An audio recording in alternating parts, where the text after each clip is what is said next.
한 공항에서 어떤 젊은 여인이 자신의 비행기를 기다리고 있었습니다. 기다리는 동안 책 한 권과 쿠키 한 봉지를 샀습니다. 그녀는 자리를 잡고 책을 꺼내 읽기 시작했습니다. 그리고 옆에 있던 쿠키를 하나 집어 먹었습니다. 그런데 그 순간 그녀 옆에 있던 남자가 쿠키를 집어들더니 자신의 입으로 가져갑니다. 그녀는 속으로 뭐 이런 사람이 다 있지? 하며 생각했지만 꾹 참았습니다. 두 번째 쿠키를 그녀가 집어들자 그 남자도 두 번째로 또 쿠키를 집어들었습니다. 어이가 없었어요. 속으로 화가 머리 끝까지 차올랐지만 꾹 참았습니다. 그리고 마지막 쿠키가 하나 남았는데 당돌하게도 그 남자가 쿠키를 손에 집어들더니 반으로 잘라서 자기 먹고 그 여자에게 주는 거예요. 그냥 화가 났지만 참고 그냥 비행기로 갔습니다. 모른 척하고 그냥 비행기로 갔죠. 그리고 비행기에 앉았을 때 가방을 열었더니 자신이 산 쿠키가 자기 가방 안에 있었어요.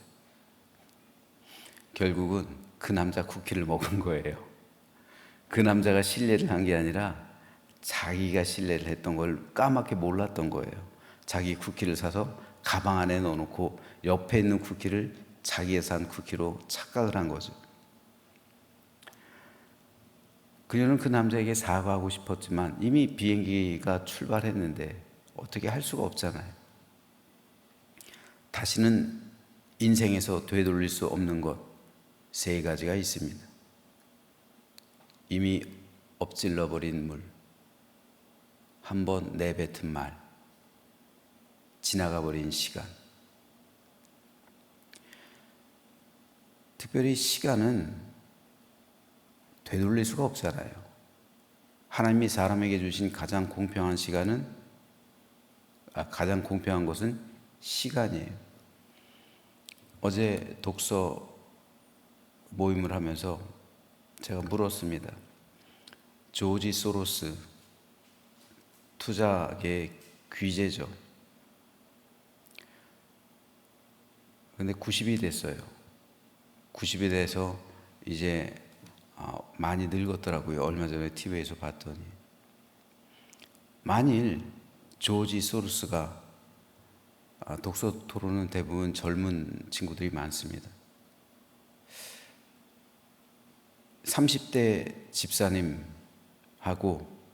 내 전 재산, 그러니까 몇 조 되겠죠. 내 전 재산을 다 줄 테니까 나랑 젊음을 바꾸자.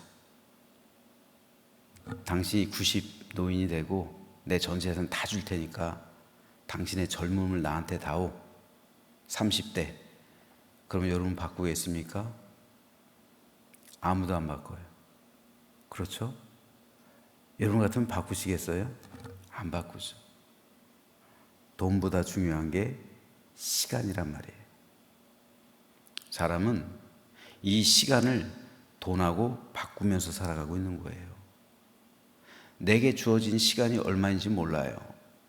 하지만 그 시간을 돈하고 치환하면서 살아가고 있는 것이 인생이에요. 그렇지만 결국 인생의 뒤안길에서 보면은 가장 중요한 것이 내 삶에 있어서 시간이었구나. 이걸 느끼게 되죠. 그리고 이 시간의 흐름 속에서 그럼 나는 이 시간을 어떻게 사용해야 할 것인가? 그거에 대한 고민, 그것에 대한 성찰, 그걸 깊게 생각해 봐야죠. 하지만 한 번 지나간 시간은 영원히 되돌아올 수가 없어요. 인생은 짧습니다. 성경에서도 이 시간에 대해서 강조하고 있어요. 특별히 회개 같은 경우는 성경에서는 회개할 기회가 인류에게 한정되어 있음을 보여주고 있는 거예요. 시간 속에서. 하나님은 길이 인내하시는 분이죠. 모든 사람이 구원을 받길 원하시죠. 그래서 길이 그때까지 참으시는데 언제요? 나의 시간이 다 될 때까지요. 하지만 이 시간은 짧아요. 이 회개 때 이 시간을 놓치면 하나님의 진노와 심판을 받을 수밖에 없습니다.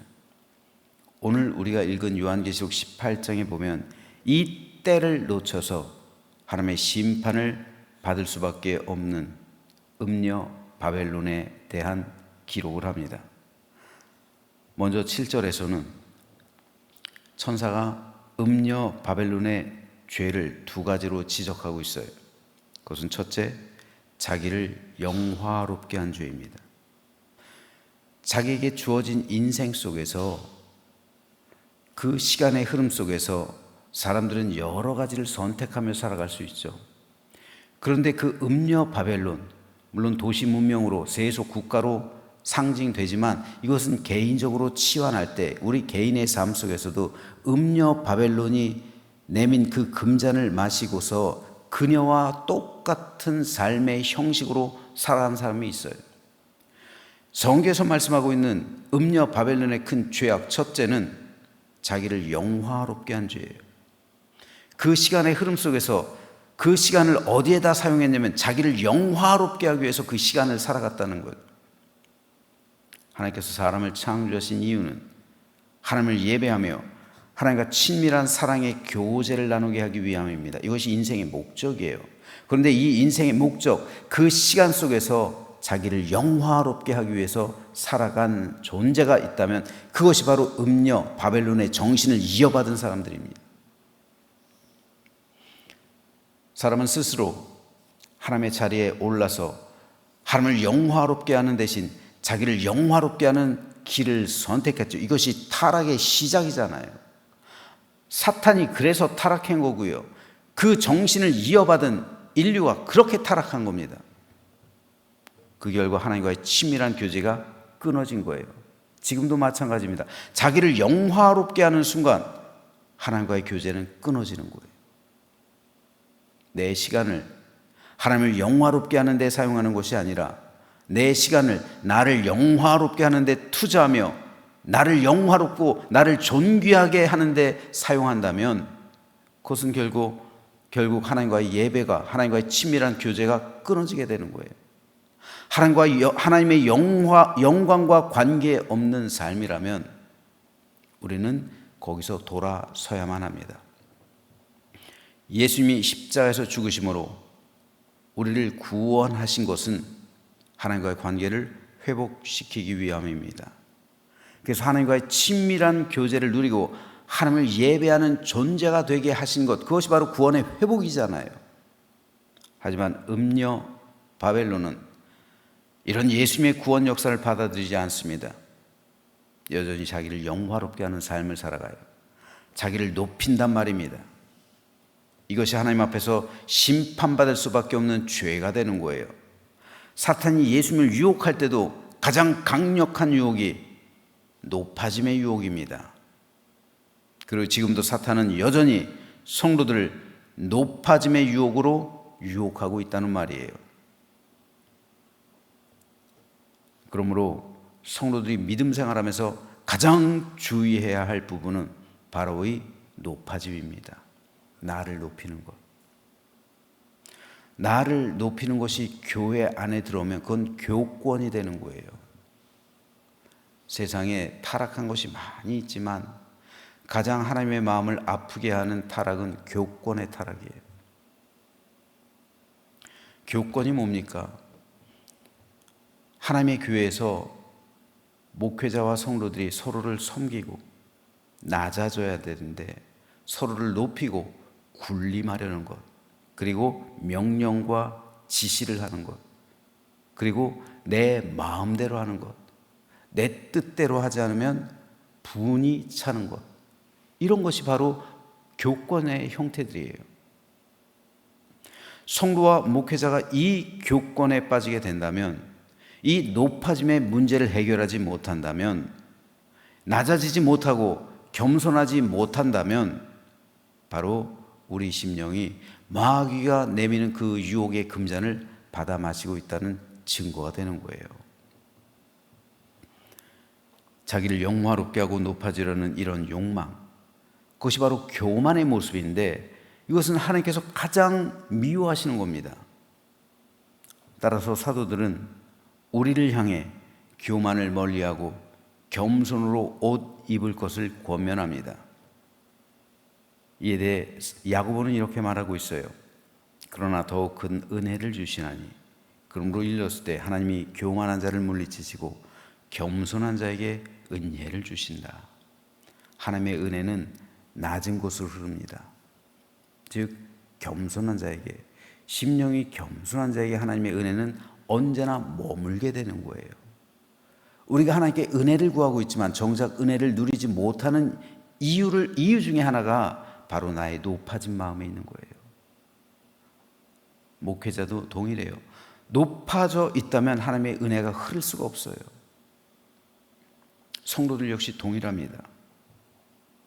그러므로 우리는 진정 겸손한 심령으로 하나님을 예배하고 성도를 섬기는 삶을 살아가야 합니다. 그래야 우리 영혼이 사는 것이고요. 그래야 끝까지 우리 구원을 이루는 거예요. 바라기는 저와 여러분 모두 겸손하고 낮아짐으로 음녀 바벨론과 같은 삶이 아니라 사도들과 같은 낮아지고 우리 주 예수 그리스도를 따라 섬김으로 주님의 의를 이루고 천국 공동체를 이루는 우리 모두가 되시기를 주님의 이름으로 축복합니다. 두 번째로 천사가 지적하고 있는 음녀 바벨론의 죄는 사치입니다. 사치에 대한 국어 사전의 정의는 이렇습니다. 주로 씀씀이나 꾸밈새, 행사의 칠회 따위에서 필요 이상의 돈이나 물건을 씀으로써 자신의 분수에 지나친 생활을 함. 사치란 지금 내가 가지고 있는 것에 대해 만족하지 못하고 분수에 넘어선 소비 생활을 하는 행태를 말하는 거예요. 사치한 사람은 자기 자신에게 만족하지 못하는 거예요. 현재 나의 모습에 만족하지 못해요.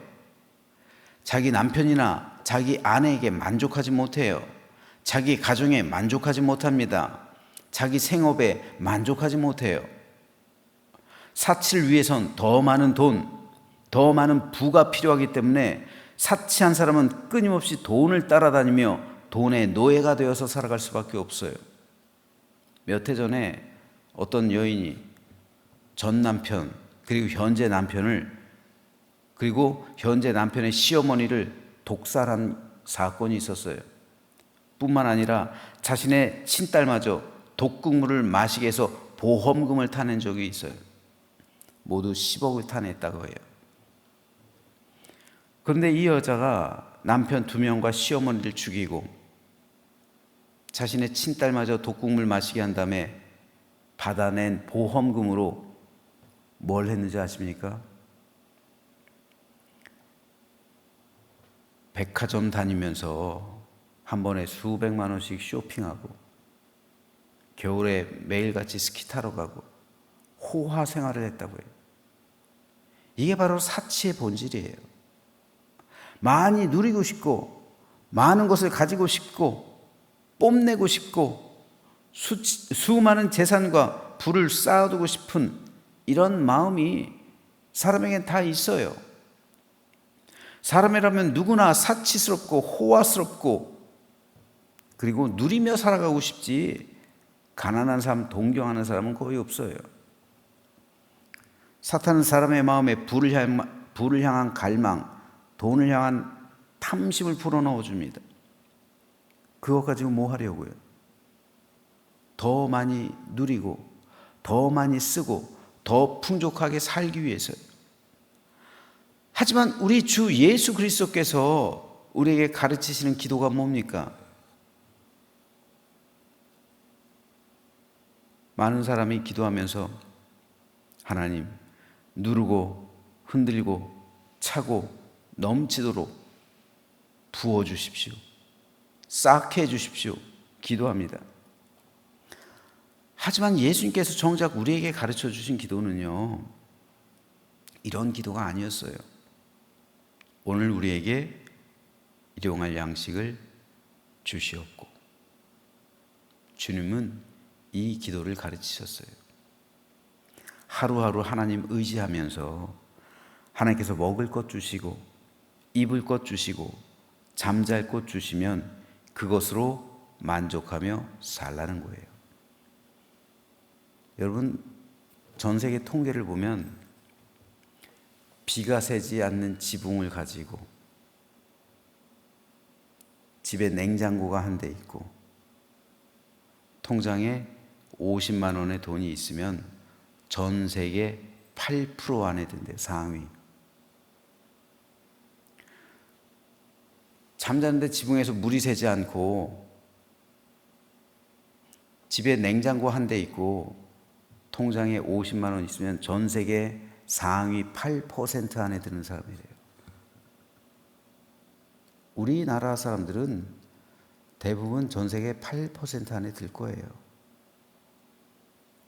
그런데 우리는 어때요? 만족합니까? 냉장고 한 대 있다고 해서, 지붕에서 비 안 샌다고 해서, 통장에 50만 원 있다고 해서 행복하십니까? 만족하세요? 그렇지 않잖아요. 그러나 주님은 우리에게 하루하루 너희가 먹을 것이 있고, 먹을 거로 인해 근심하지 않고, 입을 거로 인해 근심하지 않고, 잠잘 것으로 인해서 근심하지 않는다면 그것으로 만족한 삶을 살아라. 이것이 주님께서 우리에게 가르친 기도예요. 하나님의 은혜는 내가 세상에 많은 부를 누리고 많은 재산을 쌓아두는 데 있지 않아요. 설교 처음 시작할 때 소로스 얘기했잖아요. 그가 가장 간절하게 원하는 것이 뭘까요? 자신이 그렇게 이룩해 놓은 재산일까요? 그 재산은 진짜 자자손손 누릴 만큼 많죠. 하지만 정작 죽잖아요. 우리를 향한 하나님의 은혜는 우리 마음이 평안하고요, 우리 가정에 안식이 있고, 우리 삶이 샬롬의 은총이 넘치는 거예요. 그리고 우리가 죽은 이후 영원한 하나님 나라에 들어가는 것, 우리 구원을 완성하는 것, 이것이 진짜 우리에게 주신 행복이에요. 네이클로바를 찾아서 사람들은 세이클로바를 밟습니다. 네이클로바는 행운이에요, 꽃말이. 세이클로바는 행복이에요. 사람은 행운을 찾기 위해 수많은 행복을 짓밟고 있어요. 그렇죠? 돈을 벌기 위해 내 가정을 모른 채 한다고요. 돈을 벌기 위해 내 시간을 다른 데 쓴다고요. 정작 중요한 행복을 주는 우리 가정을 돌보지 않아요. 정작 나의 삶을 행복하게 만드는 하나님과의 관계를 잃어버려요.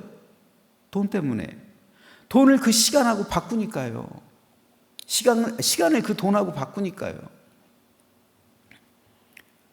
그러므로 우리는 하나님 한 분으로 만족하며 하나님께서 매일 내려주시는 만나로 감사하는 기쁨의 삶, 참된 행복의 삶을 누려야 합니다.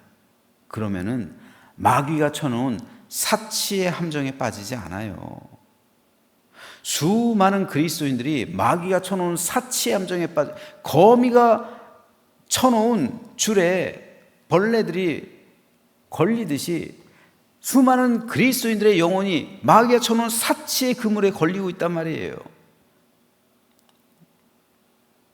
하나님께서는 이에 대해서 오늘 요한계시록을 통해서 갚아주라는 말씀을 하세요. 자기를 영화롭게 한 음녀, 자기를 사치스럽게 한 음녀, 그 음녀의 행위에 대해서 갚아주라 말씀하시는 거예요. 마찬가지로 하나님께서는 성도들에게는 평생토록 수고하고 하나님을 위해 애쓰며 그리고 하나님을 위해 살아간 그 사람들에게도 갚아주라고 말씀하시는 거예요. 결국 우리 인생은 하나님의 갚아주심, 갚아주심인데 이 두 가지 갚아주심 중에 한 가지에 해당할 수밖에 없어요. 음녀 바벨론을 향해선 그 악한 행위를 갚아주시고 성도들의 선한 삶에 대해서는 또한 그 행위에 합당한 갚아주심이 있는 거예요. 바라기는 저와 여러분 모두 그날에 우리 구원을 완성하고 하나님 나라에 입성했을 때 하나님의 갚아주심, 하나님께서 상급을 주시고 하나님의 위로하심과 샬롬의 은총을 그 하늘에까지 이어가서 영원한 하나님 나라에서 참된 안식으로 갚음받는, 그래서 영원토록 우리 주님과 함께 주님을 찬양하는 그 믿음의 삶을 살아가는 우리 모두가 되기를 주님의 이름으로 축원합니다.